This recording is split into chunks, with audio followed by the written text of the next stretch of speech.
Is Europe going to be part of the future? The Trump administration doesn't think so.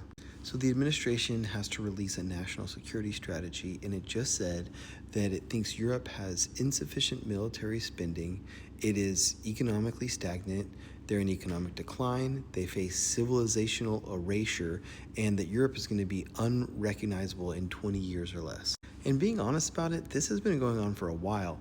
Obama was actually suspicious of Europe and whether or not they were reliable allies. So even during his presidency, you had people saying that basically this special relationship between America and Europe was over. You see here from 2013, the US was tapping 70 million telephone calls per month and listening to the German leader's cell phone. And honestly, looking at the data, Trump is on with most of this stuff here. So between 2008 and 2023, the EU's GDP grew by 13.5%, the US by 87% during the same time period. I mean, that's a lot. And if you look at it on a per capita basis, which basically means per person, you can just see how much wealthier the US is than the UK and Europe. And I mean, some of this stuff, you just got to be real about it, is staggering. Look at the amount of companies that are less than 50 years old that are basically large companies. I mean, essentially, the European Union has almost none. Look at how much of their energy they bring in from outside. Meanwhile, the United States is increasingly making more energy at home. Energy is expensive.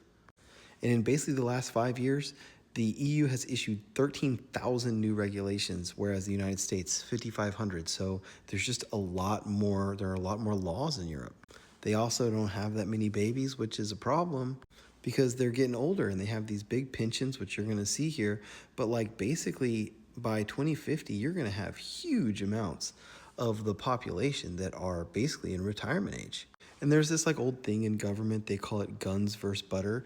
It's basically does the society choose to be strong, or does it decide to have expansive social welfare programs? And I mean, Europe has clearly made its choice. Belgium, just until recently, had lifetime unemployment benefits. So basically, if you ever had a job, you could just stay on unemployment for the rest of your life for as long as you wanted. In France, a lot of the workers can retire at 52 for life. In places like Spain and Portugal and Austria, you get 14 months a year of pension, which is kind of wild. So they give you just an extra pension check in the summer so you can have a vacation, and then an extra pension check before Christmas. And I know all that stuff sounds nice. I mean, that's the butter, but with the butter, you don't have the guns. So every time basically Germany, places like this, want to spend money on their military, they have to make special concessions to do that because they don't just on an ongoing basis invest in their military. I mean, apparently the German military ran out of ammo recently. They had less than a day's worth of ammunition. So I mean, if you're just taking the facts as they are, you got to say, well, that doesn't make sense for the United States to prioritize Europe as a sort of security partner. Trump is looking at the Western Hemisphere, focusing on Argentina, trying to make Venezuela a reliable partner that we can do business with again, trying to make Mexico a good partner for us. I mean, being real about it, Europe, it has become basically the museum of the world. I mean, they kind of know this about themselves, so they had a great big plan to basically be relevant for the 21st century. And the plan was to become the world's first climate neutral continent.